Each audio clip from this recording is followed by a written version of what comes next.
Hey folks, how y'all doing? Mock cooking books, bringing information. I got all kind of literature around me right now. I'm just like I'm in the kitchen. I'm in the kitchen and I'm cooking up some serious information. I want to decipher and I want us to decipher and I want us to decode the word imagination. So we're going to take our time with this one and we really going to draw from it the wonders of the world, the gems and wisdom. Now, the word imagination. I got notes. Like I said, I've been researching. I took all kind of notes, and I want us to really decipher this thing. So first, let's start with breaking the word down. Let's spell it. Imagination. Imagination. Let's compartmentalize it, decipher it. The first two letters is I'm. I am. I am. You see what I'm saying? I am. Or let's just go with I'm. I am. I is first person, subjective, personal pronoun, right? This grammatical context. Am is the verb to be, to exist, right? Imagine. Now let's look at the word. Let's look at the part that the MAGIN. Let's just break this down. MAG. If we put an E, we have the word mage. The word mage can be translated magic. Mage is a practitioner of magic, one who creates using supernatural means. Again, the word imagination. We're going to decode it, decipher it. Let's look into what's called algo, which is its formulas. So we have I am, I'm. We have the word mage, which is magic, a practitioner of magic, bringing about something by supernatural means. Then we have GIN. The word GIN can be translated, or can be, let's not say translated, can be extrapolated as jinn. Jinn.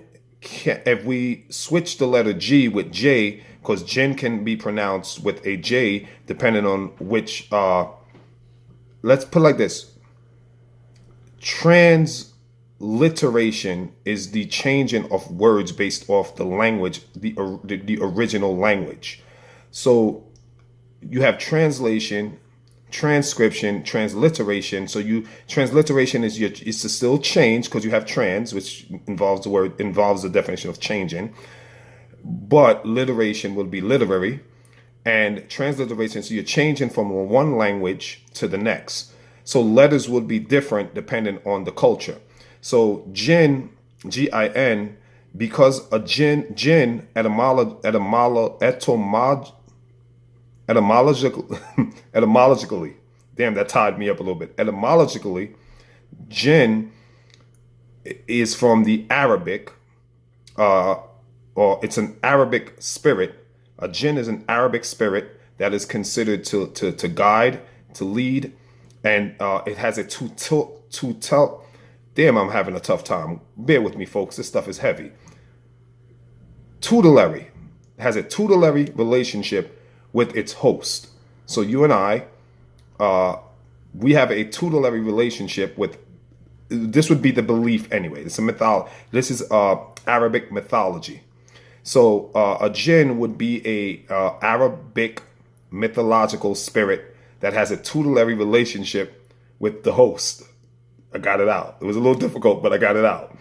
And the jinn is said to believe to be an intellectual spirit, jinn. And from the word jinn, we get the word, and that's spelled with a J, by the way, in Arabic. It would be with a J. And from the word jinn, we get the word genius. And we know a genius means someone with exceptional mental prowess or exceptional intellectual ability. So we have the word jinn in the word imagination. So far we have I am, I'm. We have mage, magic. We have jinn, which is genius. And then we have nation, Nation, 2, 4, 6, the last 6 letters. nation. So we have imagination, which is a noun. From imagination, we can get the word imagine, which is the verb. Then we have imagining, which is the present tense participle. Why? Because we have the ing. We have imaginary, imaginator, person who's imagining. And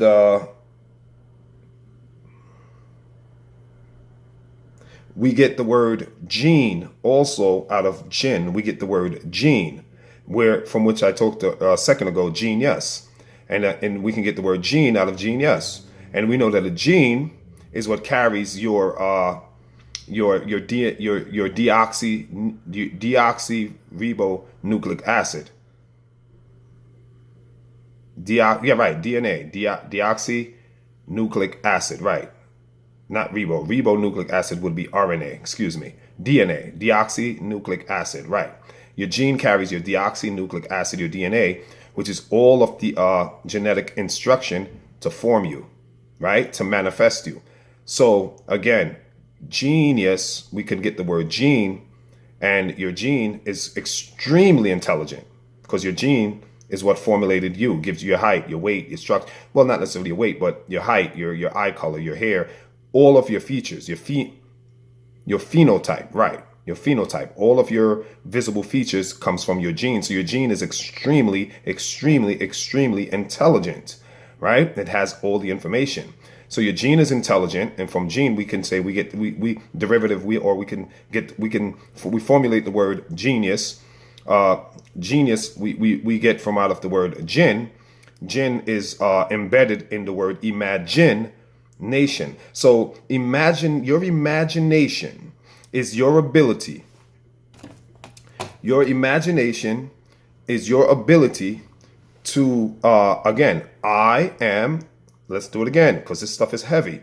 I'm magical.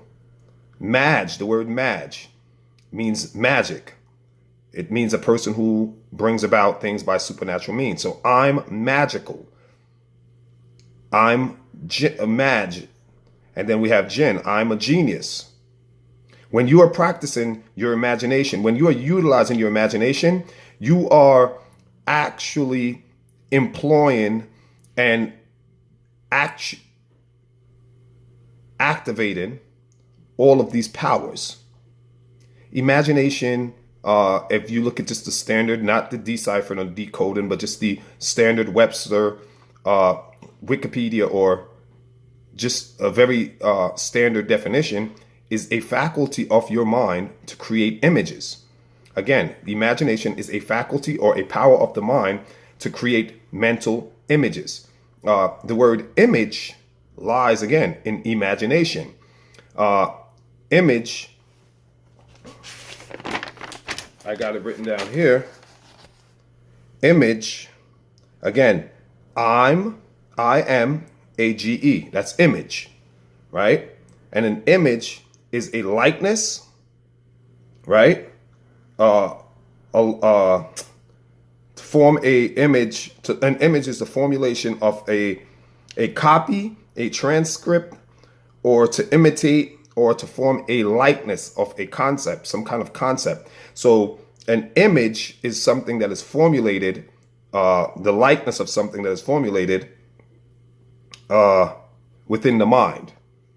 So imagination manipulates, is the power of the mind to form images. Also, it's the power to manipulate images that are conceptualized in the mind, and to represent those images. Also, what I found interesting, look, I've been doing a lot of research, and the thing is this: you have what's called ambiguity, right? Where you can get various meanings for a word, right? So you don't have to just stop. You kind of go a little deeper.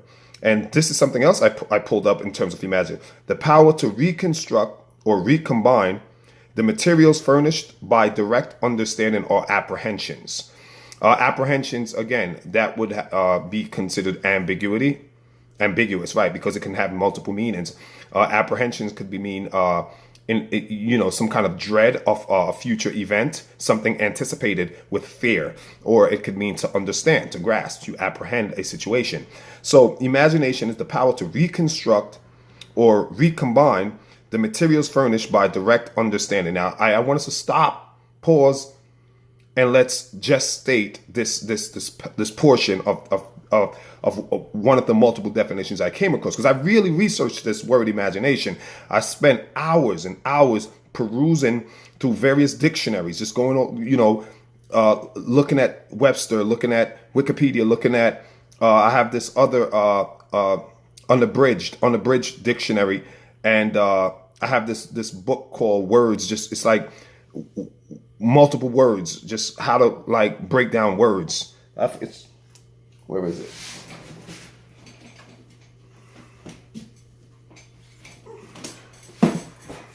Here we go. This is the metaphysical. This is the Bible dictionary, metaphysical Bible dictionary, and then I got this 1500 words book. So I just look at it from like try to look at it from various, just like look at it from different sources, so we can gather everything and kind of like just get a better meaning, get a better understanding. So what I found interesting, the power to reconstruct or recombine the materials furnished by direct understanding. Think about this. We know that the word material can be deduced from matter, right? Material is a derivative of the word matter. The power to listen to what it says. Imagination, the power to reconstruct and recombine. Folks, if you reconstruct something, that means it was already constructed. Maybe it was damaged, maybe it fell apart, so you're rebuilding it, right? That's reconstruct. Recombine, something was already formulated, fell apart, and you're recombining it. Why is there a definition for imagine? This is deciphering, folks. We're deciphering. We're going into the matrix here, or we're coming out of the matrix, rather. Why are definitions for imagination, which is a power that we all have intuitively? Intuitively, we all have this power. It's whether we acknowledge it or not. Why is it the power to reconstruct? Why is your imagination, one of the multiple definitions is to reconstruct and recombine materials that you understand. If I'm recombining something again, it was already combined, fell apart, and I'm recombining it. If I'm reconstructing, it was built, damaged, and I'm repairing it. I'm putting it back together, folks. And then it says, recombine the materials furnished by your understanding. Material come from the word matter. So, folks, what this tells me is is your imagination is the direct access. It gives you direct access into quantum physics. It gives you direct, quantum comes from the word quanta, which means exceedingly small, infinitesimally small. I love saying these words because they challenge my brain, right? They're like tongue twisters. So your imagination, it is your direct portal.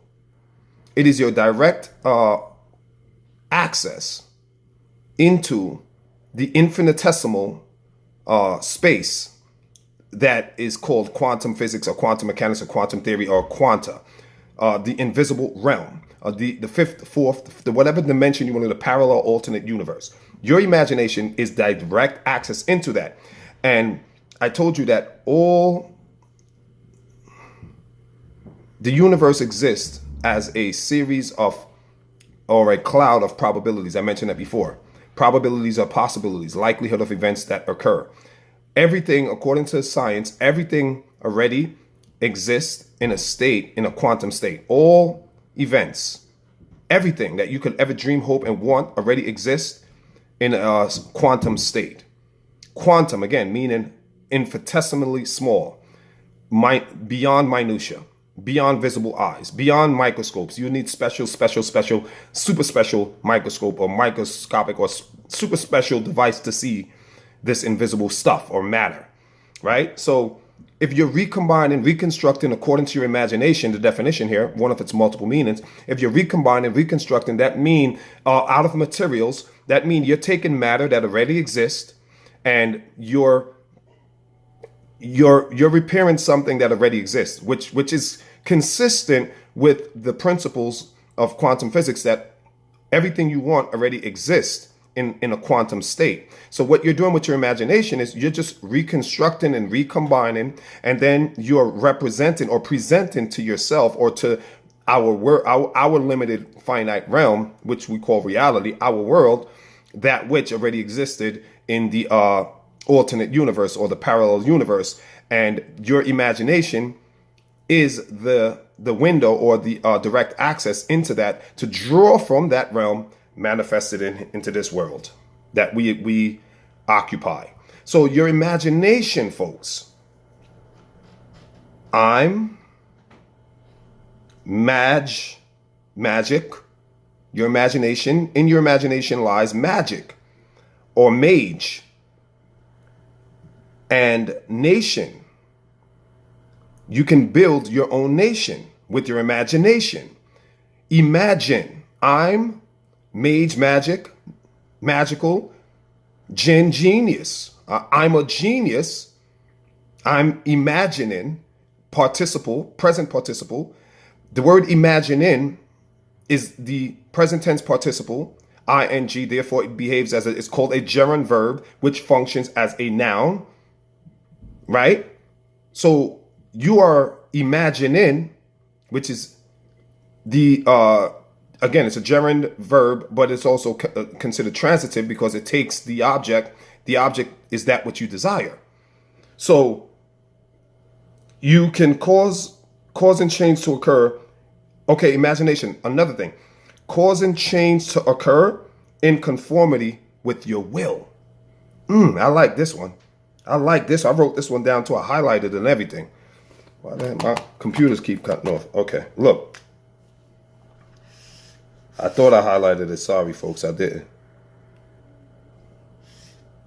Yeah, see? I got it highlighted right there. Highlight that. You know what I'm saying? See that? Got the highlight right there. That right there is deep. That right there is deep, folks. Deep. So, the word imagine, your imagination is magical. That's what this is telling me. Your imagination. Oh, that's my daughter. Y'all hear that? My daughter just woke up. I'm going to go get her. I'll be right back. All right. Session's over. I got to go get her. She was asleep. Peace.